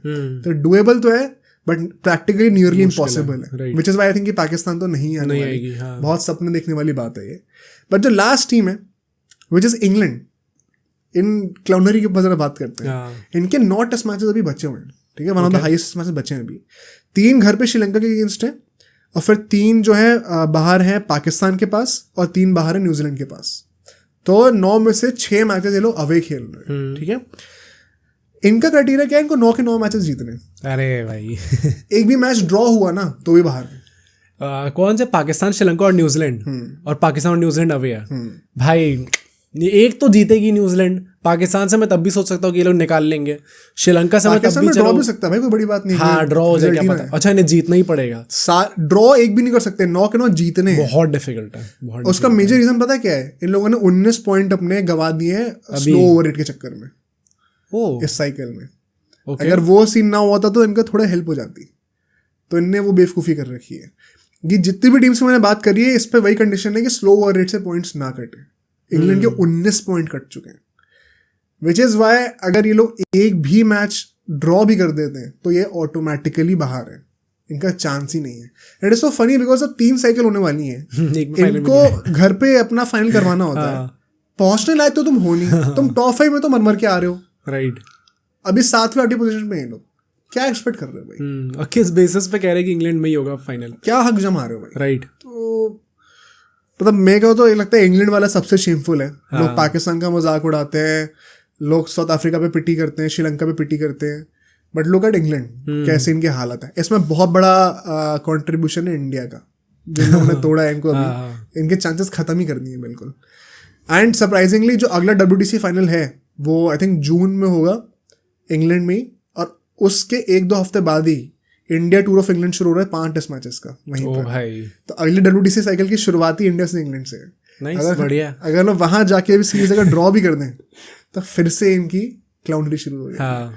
सो let's see, as of now for sure India and Australia are the favourites, but New Zealand, Sri Lanka और साउथ अफ्रीका का भी चांस बन सकता है, and South Africa could be a dark horse. I will go with same India, Australia and South Africa dark horse, है ना? I don't think New Zealand का उतना हो पाएगा। अगर इंडिया ऑस्ट्रेलिया का फाइनल अभी हो रहा है, who do you think are the favourites? यार अब वही है, इंग्लैंड में, इसलिए I will say Australia, but कहीं भी और होता तो I would have fancied India. Let's see भाई, लेट्स होप कोई पॉजिटिव रिजल्ट मिले। दूसरी ICC ट्रॉफी इस डिकेड की अपने हाथों में है, गौतम गंभीर के अंडर, गौतम गंभीर के अंडर। सो लेट्स सी क्या होता है, but now let's move to football. And football का हम लोग स्टार्ट करने वाले हैं, जो कि एकदम क्रक्स है। किस वजह से ये पूरा टॉपिक उठ के आया है, जो कि टॉपिक अगेन टू एक्सप्लेन कि रोनाल्डो और सऊदी अरेबिया के बीच में क्या चल रहा है, क्यों इतनी टेंशन एकदम से डेवलप हो रही है सोशल मीडिया पे, सारे फैंस क्यों इतने बौखलाए हुए हैं। ना कि सिर्फ जो लिसनर्स हैं हमारे, बट तुम्हें मुझे भी कन्विंस करना है सेगमेंट में कि हाँ, सऊदी रोनाल्डो के अगेंस्ट। राइट। इस पूरे सेगमेंट का क्रक्स ये है कि मोहद को प्रूफ करना है। नहीं, मेरा एक्चुअली में मेरा ये है नहीं। अच्छा, मेरा ये नहीं मेरा ये एग्जैक्टली नहीं है कि सऊदी रोनाल्डो के अगेंस्ट है। मैं जैसे समझाऊंगा, आई थिंक सब लोगों को समझ में आ जाएगा। सो बेसिकली पॉइंट हुआ क्या है, क्या सिचुएशन एग्जैक्टली है इस टाइम पे।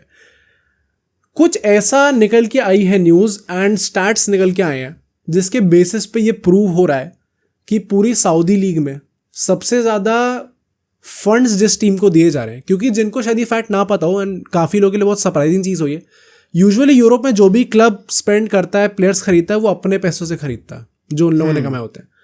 सऊदी में इट्स डिफरेंट, स्टेट फंड, हाँ, public investment fund, Saudi PIF जो है, उसके थ्रू पब्लिक का पैसा जो होता है उसके थ्रू ये लोग टीम्स को अलॉट कर रहे हैं पैसा, जिसके थ्रू वो लोग प्लेयर्स खरीद रहे हैं। फॉर एग्जाम्पल हम लोग इंडिया में रह के जो टैक्स देते हैं अपनी सैलरी से, मान लो कि गवर्नमेंट उस टैक्स को कलेक्ट करके बजट में जो निकलता है बजट, उसमें फुटबॉल को अलग से दे दे, और आईएसएल में वो पैसे डाल के कह रहे हैं कि क्लब्स को कि इस पैसे से तुम प्लेयर्स को खरीदो, ऐसे मान के चलो। वहां पे पैसा इतना ज्यादा है कि लोग बहुत भर भर के खर्च भी कर सकते हैं। सो इस तरीके से सऊदी के जो क्लब्स होते हैं वो प्लेयर्स साइन करते हैं, एंड दैट इज वाई इतने बड़े बड़े प्लेयर्स इतनी हाई वेजेस पे, इतनी हाई ट्रांसफर फीस पे लोग साइन कर पाए हैं। बट अब न्यूज का निकल के आई है, स्टार्ट ये चीज अल नसर से हुई थी, उन लोगों ने रोनाल्डो लिया था। बट स्पेसिफिकली अगर हम लोग लास्ट ट्रांसफर विंडो देखें तो उसमें इतना हैवी डोमिनेंस हमें देखने को मिला है अल हिलाल का, प्लस बाकी क्लब्स इस टाइम पे जिस सिचुएशन में है इस ट्रांसफर मार्केट में भी, उसमें भी अब अल हिलाल की न्यूज़ निकल के आ रही है कि वो प्लेयर साइन करने वाले हैं। लास्ट सीजन अल हिलाल को 268 मिलियन से ज़्यादा खर्च करने दिए थे सऊदी PIF ने, एंड अल नसर को 77 मिलियन दिए थे, और उसके बाद कहते थे कि इससे ज़्यादा आप लोग खर्च कर ही नहीं सकते। ऑलमोस्ट 3.5 गुना ज़्यादा। हाँ, ज़्यादा दिए थे। और उसमें उन लोगों ने खूब सारे प्लेयर साइन करे थे, नेमार, मैल्कम, ये सब लोग, मिलिनकोविच सैवेज, बोनो, ये सब प्लेयर्स उन्होंने साइन करे थे, एंड 77 मिलियन पर रोक दिया गया। एक बार क्लैरिफाई कर दो, ये सीजन तुम उसकी बात करो जो रोनाल्डो को साइन करने के बाद का अगले सीजन? हाँ, अगले सीजन का इन टोटलिटी भी देखिए अगर, क्योंकि लोग कह सकते हैं नहीं रोनाल्डो तो पहले साइन कर लिया था। ये हम लोग ट्रांसफर फीस की बात कर रहे हैं, रोनाल्डो ट्रांसफर फीस पे नहीं आया था, वो तो फ्री ट्रांसफर था। ओके। नेमार भी फ्री ट्रांसफर था, तो इन सब में उतना पैसा नहीं लगा। इन जनरल जो बाकी प्लेयर्स पे लगा है उसकी ट्रांसफर फीस की बात हो रही है। नेमार फ्री ट्रांसफर था? हाँ, आई डोंट थिंक सो। उसका 2025 तक का कॉन्ट्रैक्ट था ना शायद PSG से। वो डैम उसे निकाला गया था, पता नहीं, मेरे को याद नहीं था। आई थिंक लिसनर्स बता देंगे हम लोग। एनीवे, जो ओवरऑल जो खर्च करने को दिया गया है, सबसे ज्यादा अल हिलाल को दिया गया ओवरऑल अभी तक 376.1 मिलियन। उसके बाद अल इत्तिहाद आती है जो बेंज़मा की टीम है, 220.8 मिलियन। इससे भी मतलब अब 150 मिलियन ज्यादा अल हिलाल को खर्च करने दिया गया। उसके बाद अल अहली आती है, अच्छा, 194.1 मिलियन। अल अहली में कोई फेमस प्लेयर था बता दो? अभी रॉबर्टो फर्मिनो, वो वाली हेंडरसन वाली टीम थी। एंड देन आती है फोर्थ पे अल नसर विद 188.6 मिलियन। इतना खर्च करने को मिला गया। इस टाइम पे भी अभी ट्रांसफर विंडो में फ्यू गाइज रिमेंबर एडरसन की बात चल रही थी लाने की, एंड सब लोग सरप्राइज इसलिए थे क्योंकि 30 मिलियन मांग रही थी मैन सिटी, और अल नसर 30 मिलियन पे नहीं कर पा रही थी। इसीलिए नहीं कर पाई थी क्योंकि फंड्स एलोकेट नहीं हो रहे थे उनको, तो इसके चक्कर में वो नहीं कर पाए थे। अभी बाकी टीम्स को भी साइनिंग करने में प्रॉब्लम हो रही है, बट अल हिलाल के कैंसलों से रूमर चल रहे हैं कि वो 40 मिलियन में प्लेयर ले लेंगे एक और। चलो भाई, डाउनग्रेड कितना हुआ बेचारा? डाउनग्रेड हुआ है, बट अब मेरा पॉइंट ये कि अल हिलाल को अभी भी इतने ज़्यादा पैसे दिए जा रहे हैं। एंड मतलब इससे बेसिकली क्या क्रक्स निकल के आता है कि सबसे ज़्यादा मॉनेटरी जिसको ज़्यादा बेनिफिट मिल रहा है वो अल हिलाल है। वो क्लियरली है, मतलब मैं ऐसा कुछ एजेंडा लाने की कोशिश नहीं कर रहा है, these are just hard facts जिसके थ्रू मैं बता रहा हूँ आप लोगों को। एंड ये अल हिलाल वाले जो पूरा ड्रामा है ना, सऊदी का जो प्रिंस है सलमान करके, जो नाम है उसका, मोहम्मद बिन सलमान, उसने ये चीज़ पहले भी बोली हुई है before all this Ronaldo fiasco, कि जब वो आया था रोनाल्डो से पहले, कि उसकी फेवरेट टीम अल हिलाल है। तो मैं इसमें कुछ, अब ये चीज़ तो मैं प्रूव नहीं कर सकता ऑब्वियसली, जैसे तो बस की फेवरेट टीम है, हाँ, कि वो ओपनली जाके उसे फेवर कर रहा है।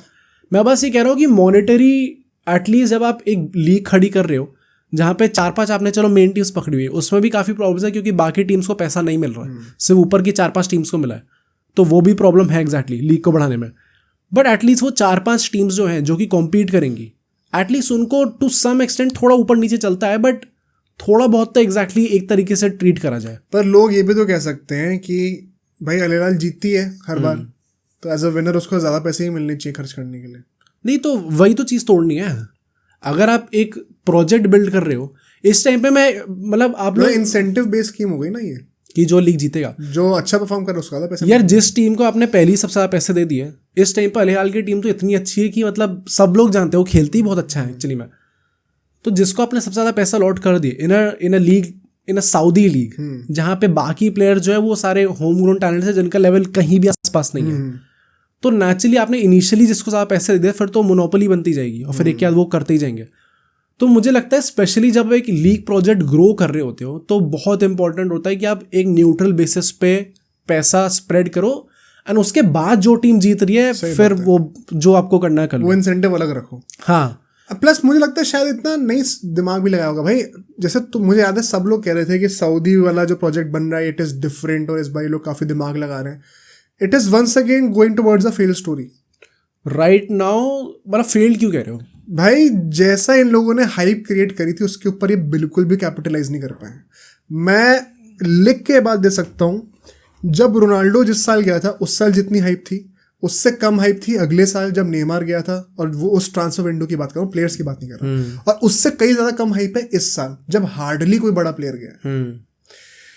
ये ट्रेंड जो डिक्रीज होता हुआ जा रहा है ना, इनके पास एक बहुत अच्छा चांस था कि रोनाल्डो की मार्केटेबिलिटी के ऊपर बिल्डअप करके अपनी लीग को अच्छा बनाया जाए। बट जैसे कि ये डिसीजन तुमने बताया, ऐसे कई सारे ब्लंडर्स हैं जिसके ऐसे ये लोग लीग को डिस्पैरिटी में ही डालते जा रहे हैं। आई थिंक ये तो बहुत बड़ा ब्लंडर है। एंड जो दूसरा पॉइंट है, आई थिंक वो इन लोगों ने पहली साइनिंग से स्टैंडर्ड तो हाई सेट कर लिया ना, कि वो डाउनग्रेड होना ही था उसके नहीं यार, मुझे लगता है एक ब्रेक थ्रू साइनिंग तो चाहिए होती है। हाँ, वो उसमें रोनाल्डो से बेटर क्या है? नहीं, पर इन लोगों ने रेलेवेंसी लाई रोनाल्डो के थ्रू। जैसे एमएलएस जो है, एमएलएस जो है वो रेलेवेंसी मेसी के थ्रू नहीं लाए। हाँ, रेलेवेंट थी, उसके बाद वो मेसी लाए जिससे वो स्काई रॉकेट ग्लोबल स्टेज पे आ गए। आई थिंक इस टाइम के बाद जैसे अभी भी नाचो गया है, अभी डिबाला जाने वाला था, वो चलो एंड मोमेंट पे कैंसिल हो गया। बट ऐसे टाइप के प्लेयर्स अगर ये लोग लाते रहेंगे तो they are moving towards being the next MLS. मतलब वो एकदम टॉप लीग पे शायद नहीं कर पाएंगे अभी, एंड जिस तरीके से चल रहा है शायद नहीं कर पाए। बट उनका इस टाइम पे एम ये होना चाहिए कि हमें एमएलएस जितना बनना है। पॉपुलैरिटी ये भी है कि वही ना, कई लोग बहुत ज्यादा ऑफेंड हो जाते थे इस बात पे जब हम कहते थे कि भाई एमएलएस से बेटर नहीं है सऊदी।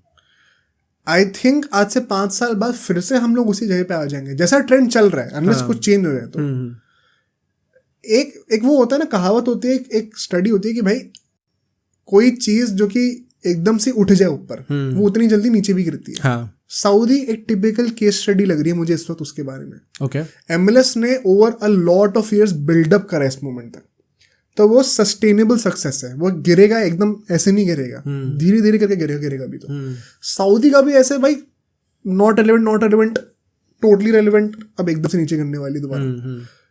ऐसी चीजों को सस्टेन करना मुश्किल होता है। ऐसे जो एकदम से जो सक्सेस और फेम मिल जाए ना, उसको इतना पकड़ा नहीं जाता इंसान से। हाँ। तो मुझे लगता है सऊदी के साथ वही इशू हो रहा है अभी, प्लस उसके ऊपर आपका इनएक्सपीरियंस दिख रहा है फुटबॉल को कैसे मैनेज करा जाता है उसके बेसिस पे। उसके चलते which is because football culture है नहीं।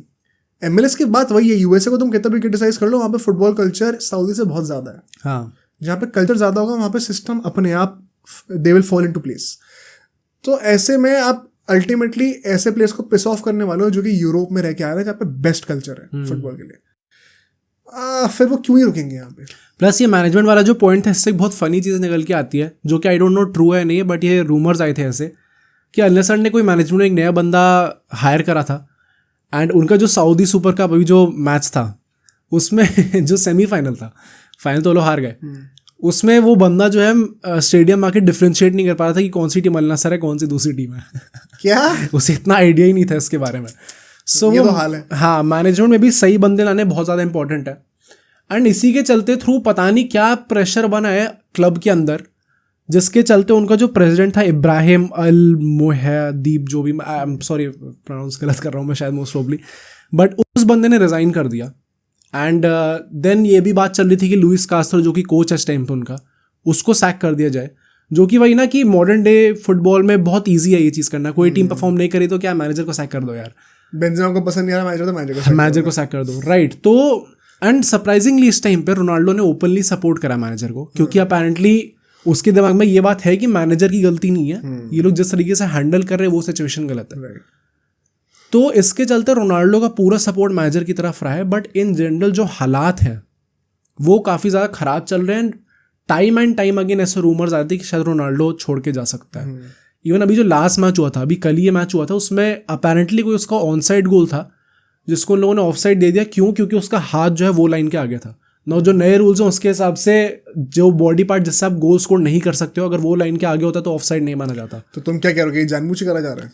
यार आई वोंट से जानबूझ के करा जाता है, but I think in general referring जो है वो भी काफी पुअर ही है ना लीग की। अगर लीग उतनी ग्रो ही नहीं करी है, पुअर का रीजन क्या है? स्टैंडर्ड ही पुअर है, फिर दे आर फेवरिंग। यार आई डोंट वांट टू से कि वो अल हिलाल को फेवर कर रहे हैं, क्योंकि मेरे पास कोई प्रूफ नहीं है उस चीज का। बट यू वांट टू से इट। मेरा भाई मन तो है ये भी कहने का, बट मैं वही कहूंगा कि जब तक इसका कोई हार्ड प्रूफ नहीं होगा मेरे पास तो मैं ये कह नहीं सकता गलत हो कोई चीज़ कहना। फीलिंग आ रही है। हाँ मतलब आई थिंक जैसे रियाल मैड्रिड का मैं पता वैसे इस मैच के लिए तो मैं नहीं कहूँगा, क्योंकि आई थिंक जब वो अल हिलाल और अल नसर का मैच होता है तो समटाइम्स क्लियर हो जाता है, थोड़ा ओपनली लगता है कि शायद अल हिलाल 4 गोल तो चीटिंग से ही मारे थे। नहीं ये तो है ही यार, टीम तो बेटर है ही, मैं वो नहीं कह रहा कि टीम बेटर नहीं है, बट वो कुछ माइन्यूट डिसीजन होते हैं, जैसे फाउल देना चाहिए था, फाउल नहीं मिला अल्टीमेटली, वो कई बार अल हिलाल की फेवर में चले जाते हैं। बट देन अगेन मैं आई डोंट थिंक, मुझे लगता है बस ये रेफरिंग का स्टैंडर्ड इतना पुअर है ना इस टाइम पे लीग में कि वो गंदा होने के बावजूद अल हिलाल इतनी अच्छी कि वो जीत जाती है। तो मैं रेफरिंग वाला पॉइंट तो लेके नहीं आऊँगा। मेरा मेन जो क्वेश्चन कर सकता है आप इस चीज़ पर यही है कि बेसिकली आप फंड्स एक तमीज़ से एलोकेट करो सारे क्लब्स को, जितने भी मेन आपने 5-6 पकड़ रखे हैं, ताकि वो साथ में ग्रो करें। और लीग इंटरेस्टिंग तभी होगी जब वो साथ में ग्रो करेगी। तो ये मेरा पॉइंट रहेगा इससे। बट मूविंग ऑन, जो नेक्स्ट पॉइंट है बेसिकली जिसको लेके बात चल रही है, क्या स्पोर्टिंग क्लब जा रहा है?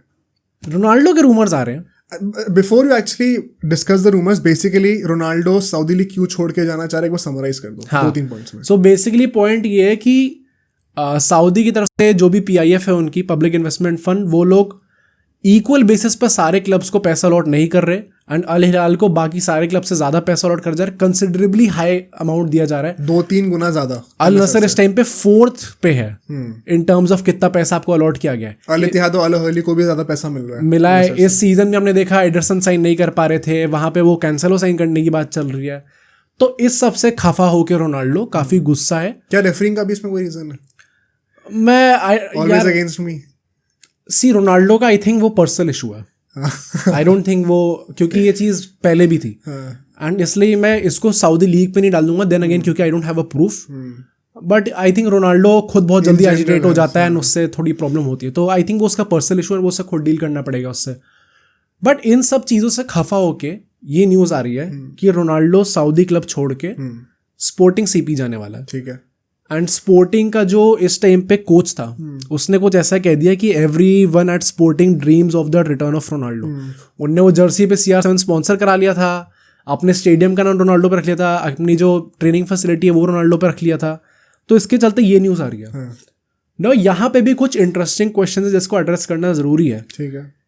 पहला है कि क्या उसे सऊदी लीग छोड़नी चाहिए? एंड आप लोग एक इमोशनल रोनाल्डो फैन बन के मत बोलना, क्योंकि अगर किसी ने मुझसे 1-1.5 साल पहले भी पूछा होता, जब वो एकदम, या लास्ट सीजन भी पूछा होता जब उसे 70 गोल असिस्ट दे दिए थे यूरो में आने से पहले, कि क्या उसे स्पोर्टिंग जाना चाहिए, मैं तो कह देता जाना चाहिए भाई, क्योंकि this is not a relevant league. तो उस सेंस में तो लगता है, बट आपको इसके पीछे कॉन्टेक्स्ट देखना पड़ेगा। जो इतना ज्यादा वो बोल चुका है सऊदी लीग के बारे में ओपनली, आई डोंट थिंक, मतलब रोनाल्डो से अच्छा ब्रांड एम्बेसडर मिल ही नहीं सकता था भाई। अगर अब वो अपनी बात पे पलट गया, चाहे कोई भी रीजन, चाहे अंदर ही अंदर उसे कुछ उल्टा सीधा बोला जा रहा हो, पर और चाहे वो जो बोलेगा वो सच भी हो कि भाई एक्चुअली करप्शन है या कोई बायसनेस है लीग में, अल्टीमेटली उसकी गुडविल इफेक्ट होगी कि अगर इतनी जल्दी 1-1.5 साल के अंदर ही आपको इतनी करप्शन दिख गया, तो आप किस बेसिस पे बिना रिसर्च करे हुए इतना बोलचाल कर रहे थे सऊदी लीग के बारे में पब्लिकली आके कि ये टॉप 5 लीग्स में आ जाएगी, MLS से बेटर है, ये वो है। तो उसकी गुडविल पे सवाल, चाहे तुम खुश हो या ना हो, मानो ना मानो एज अ रोनाल्डो फैन, पर ये चीज इफेक्ट करती है। एंड वही बात है ना कि मतलब एज आई सेड कि इससे ज्यादा अच्छा ब्रांड एम्बेसडर नहीं मिल सकता था। मैं क्यों कह रहा हूँ, क्योंकि वो बंदा आया, उसने एकदम से लीग का लेवल उठा दिया। देन ऐसा बंदा जो कि एक ऐसा प्लेयर जो कि खुले में आके ये बोल सकते कि सऊदी लीग टॉप 5 लीग बनेगी आगे जाके, गट्स नहीं है इतनी, किसी में इतने गट्स नहीं है। और प्लस ऐसे ओपनली आके ये चीज़ बोल देना, मतलब आपका अगर एक रोनाल्डो जैसी पर्सनालिटी बोल रहा है तो इन जनरल सब लोग यही सोचेंगे कि भाई ये बंदा one of the greatest players of all time है। इस बंदे ने अगर कुछ देखा है तो कुछ सोच समझ के देखा होगा। आप जो भी बोलते हो एक पोजीशन में आके वो एक क्रेडिबिलिटी होनी चाहिए उसके पीछे। तो अगर अब वो ये जाके इसके पीछे चला जाता है, एज यू सेड शायद करप्शन हो भी, पर ये चीज़ वो ओपनली आके एडमिट नहीं कर सकता पहली बात, क्योंकि आपने कुछ और बोल रखा था, पूरा प्रोजेक्ट गिर जाएगा इसके चक्कर में।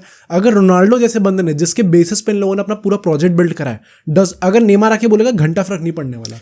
अगर रोनाल्डो ने ये चीज़ बोल दी जिस बंदे ने फेमस करा सऊदी लीग को, तो आपका पूरा प्रोजेक्ट ओवरनाइट गिर जाएगा। और सबसे बड़ी बात पता है, अब लेगेसी की भी आती है। हाँ, because हाँ. काफी लोगों ने जब मेसी वर्ल्ड कप जीता था तो एज अ एक वो होता ना कॉम्पेंसेटरी एक्ट के नाम पे अपने आप को कन्विंस करने के लिए, वैलिडेट करने के लिए एज अ रोनाल्डो फैन बोला था कि यार ये बंदा एक ऐसी कंट्री में जा रहा है जहाँ पे ये अगले 100 साल के लिए ऐसा फुटबॉल कल्चर डेवलप करेगा। सऊदी लीग इतनी बड़ी हो जाएगी, उसका रेवोल्यूशनरी मूवमेंट जो था वो रोनाल्डो लेके आया था। वो एक बहुत, क्योंकि एक्चुअली में अगर आप देखो तो रोनाल्डो के जो पब्लिकली कमेंट्स रहे हैं पूरे through out his career and जो हालात थे यूनाइटेड में एंड में आते आते, इट इज़ वेरी एविडेंट कि रोनाल्डो को अगर आप आइडियल सेंस में पूछते तो वो अपना करियर यूरोप में ही खत्म करना चाहता। अगर ये सेम वजह से स्पोर्टिंग में मिल रही होती तो मजे में स्पोर्टिंग निकलता। हाँ, बट क्योंकि वो यूरोप में नहीं रह पा रहा था इन अ टॉप टीम या फिर विद हाई वेजेस, तो उसको मजबूरन सऊदी में जाना पड़ा। ये फैक्ट है, इससे जितनी जल्दी कोप कर लोगे, जितनी जल्दी एक्सेप्ट कर लोगे, उतनी जल्दी रियलिटी समझ में आ जाएगी। हाँ. उसके बावजूद उसके फैंस ने उसको इतना सपोर्ट करा एंड राइटफुली सो कि यार आप यहाँ पे जाके एक नई लेगेसी बना सकते हो। अरे वो बहुत ही अच्छा पॉइंट था मेरे हिसाब से। अगर आप उस पर भी पलट गए तो फिर ये क्या मूव था। जैसे कि वी हैव बीन क्रिटिसाइजिंग कि रोनाल्डो को जब से उसने मैड्रिड छोड़ा है, his decision making has been horrendous, इधर से उधर, उधर से इधर, और इधर से गिरती उधर। गई है। हाँ. This will only get worse. ये यूनाइटेड से भी वर्स होगा भाई फिर। एंड आई थिंक वो ना इस स्टेज, अपने करियर की इस स्टेज पे पहुंच चुका है जब आप ऑन द फील्ड जो करते हो वो उतना मैटर नहीं करता। हाँ. क्योंकि आप गोल मारोगे तो इट डज नॉट मैटर, गोल नहीं मारोगे तो भी लोग इस चीज़ के लिए याद नहीं रखेंगे आपको। बट ऑफ द फील्ड जो आप करोगे उसका आपका पूरे आगे आने वाले जितना टाइम होगा सब पे वो इम्प्लीकेशन होगा कि ये सऊदी लीग गया था, इसने ये चीज़ें बोल दी थी, सब लोग, अब सब चीज़ें डॉक्यूमेंटेड है, सब चीज़ ऑन वीडियो है। आज से 50 साल बाद लोग यही याद रखेंगे। हाँ, हाँ. ये नहीं याद रखेंगे कि अल नसर से कितने गोल मारे। इसने अपना प्रोजेक्ट बनाने का पूरा स्टार्ट करो, उसके बाद वहाँ से, और यही बोलेंगे यहाँ से भाग गया। भाई मैं बहुत एक सिंपल एग्जांपल देता हूँ। मेसी और रोनाल्डो सेम साल में MLS और सऊदी लीग गए। हम सबको याद है, हम दोनों की भी हम अगर बात करें, हम लोग इनिशियली कितना एक्साइटेड थे कि वहां पे कितने गोल मार रहे हैं, कैसा खेल रहा है, गेम स्टाइल कैसा है। आज के डेट में क्या घंटा फर्क पड़ता है। मैच नहीं देख पाते भाई। मैं नहीं देखता भाई, कैसा मैं MLS के कई सारे मैचेस नहीं देखता मेसी के। राइट। ना टाइम है, काम इतना, और ना ही वो एक्साइटमेंट है। मैं कोपा अमेरिका देख के खुश था। हाँ, राइट। रोनाल्डो को मैं यूरोज में देख के खुश था। अब मैं अल नसर का एक भी मैच नहीं देखता भाई। डेफिनेटली। और वो 10 गोल मारे, 20 गोल मारे एक मैच के अंदर, कुछ फर्क नहीं पड़ता अगर आप यूरोप में आके 0 गोल्स के साथ रहे। अनफॉर्चुनेटली मेसी का भी सिर्फ 1 गोल रहा है कोपा अमेरिका में। तो वो चीज़ अब मैटर नहीं करती। अगर हमें 1 साल के अंदर वो सैचुरेशन पॉइंट आ गया तो भाई ऐसे 50 साल बाद लोग, तुम्हें लगता है याद रखेंगे कि अल नसर से उसने इतने गोल मारे, 70 गोल असिस्ट थे एक सीजन में। कुछ मैटर नहीं करेगा भाई, बट ये याद रखेंगे। पर ये याद रखेंगे। अब तो भाई UCL का फॉर्मेट बदल रहा है, क्या पता लोग इनकी UCL के तरीके से क्वेश्चन करने लग जाए मेसी रोनाल्डो की। राइट। आज से 50 साल बाद बच्चे बोलेंगे भाई तो इस फॉर्मेट में खेली नहीं थे। तो अल नसर क्या चीज़ है यार, बहुत प्रैक्टिकली बता रहा हूँ। राइट। इसलिए मुझे लगता है कि इससे एक और पॉइंट निकल के आता है, वो ये है, सऊदी इतने आराम से जाने भी नहीं देगी भाई। हाँ, जिस टाइप का उन लोगों ने वेजेस दिया है, जैसे सर पे चढ़ाया हुआ उन लोगों ने रोनाल्डो को, भाई वो नहीं जाने दे रहे इतने मजे में। इतने आराम से आप आ गए, सर पे तलवार टंगी गई, आप आओगे अपनी मर्जी से, जाओगे हमारी मर्जी से। तो आई डोंट थिंक सो कि अगर रोनाल्डो को जाना भी है तो बहुत आसान करने वाले हैं। आई थिंक सो अगर वो जाना चाहता है तो अल्टीमेटली चला तो जाएगा, जस्ट बिकॉज उसका मैग्नीट्यूड बहुत बड़ा है इस टाइम पे। पर जैसे एम्बापे को जाने दिया PSG ने। हाँ, थोड़ी वैसी हरकतें होंगी, कुछ उल्टी सीधी हरकतें होंगी पीछे, बिहाइंड द सीन्स। तो इसके चक्कर में मुझे ये लगता है कि रोनाल्डो जाएगा नहीं। एंड अगर मैं रियलिस्टिकली भी सोचूं ना, आई थिंक उसे ये चीज़ पता है। हाँ, कि अगर मैं अब यहाँ से गया तो मेरी बात जो मैंने बोली थी, हाँ, वो पलट के पूरा मेरे पास ही आएगी। एंड इसके चक्कर में आई डोंट थिंक रोनाल्डो जाने भी वाला है, रियलिस्टिकली स्पीकिंग। एंड वो थोड़ा सैड पार्ट वही है, क्योंकि अगर आपने एक बंदे को इतने हाई पे देखा होता है और लो पे आप ऐसे देख रहे हो उसे कि एक भी ट्रॉफी नहीं जीत रहा भाई सऊदी में जाके, एक भी ट्रॉफी नहीं जीत रहा, एंड अगर ऐसी चीजें करप्शन है एंड उसे चुप रहना पड़ रहा है इसके चक्कर में, तो भी कितना सैड है भाई एक्चुअली में, कि वो चाह के भी कुछ नहीं बोल सकता, वो पावर तक नहीं रही है उसके पास सऊदी में जाके। लेकिन ये रोनाल्डो की बात नहीं, किसी के पास, मेसी है तो उसके पास भी नहीं होती है पावर, बिकॉज सऊदी है भाई। हाँ भाई, वो इतना पैसा दे रहे हैं, वो नहीं करने वाले ऐसी चीजें। मतलब मैं बस ये कह रहा हूँ कि एक जो चीज थी उसकी, अब तो भाई यूट्यूब चैनल खुल गया है, उसमें भी जाके क्या पता उसमें जाके बोल दे भाई वैसे टाइप की वीडियोस, रिटायरमेंट के बाद बोल दे भाई, बोल दे, हाँ, रेवलेशन कर दे पूरा। राइट। तो आई थिंक थोड़ा सैड नोट पे अगेन ये चीज हो रही है, अनलेस एंड अनटिल वो कोई ट्रॉफी जीतता है अब यहाँ से वो असली तगड़ी बात होगी कि इस सब के बावजूद वो ट्रॉफी जीत जाए, लीग जीत जाए, राइट, जो कि अभी इस टाइम में बहुत डिफिकल्ट लगता है भाई। 1-0 था स्कोर हाफ टाइम पर हिलाल के अगेंस्ट, 15 मिनट में 4 गोल। वो लास्ट गोल देखा था तुमने? नहीं, उसमें लास्ट गोल था, कीपर के पास बॉल आई आराम से पास, उसने वो रोकने की कोशिश करी पर वो हैवी टच इतना हो गया कि अल हिलाल के प्लेयर का चलेगा। तो मतलब ऐसे टाइप के प्लेयर्स है, बहुत डिफिकल्ट लग रहा है इस टाइम पे कि कैसे सस्टेन करते हैं इस चीज़ को, क्योंकि रोनाल्डो कॉन्ट्रैक्ट भी आई थी अगले सीजन खत्म हो जाएगा, तो क्या वो उसके बाद रिन्यू करेगा कॉन्ट्रैक्ट, या फिर क्योंकि अब नेक्स्ट साल तक क्या वो 40 का हो जाएगा? अगले सीजन मतलब क्या ये लास्ट सीजन चल रहा है? आई थिंक सो कॉन्ट्रैक्ट का लास्ट सीजन है, ढाई साल का था ना। एक्सटेंड भी कराया था ना शायद? नहीं, वो नहीं कराया, अभी नहीं कराया। तो 2.5 साल का कॉन्ट्रैक्ट था, आई थिंक अब वो खत्म होने वाला है। एंड वही 2022 के बाद से 1.5 साल हो चुका, अब 1 साल और बचा है।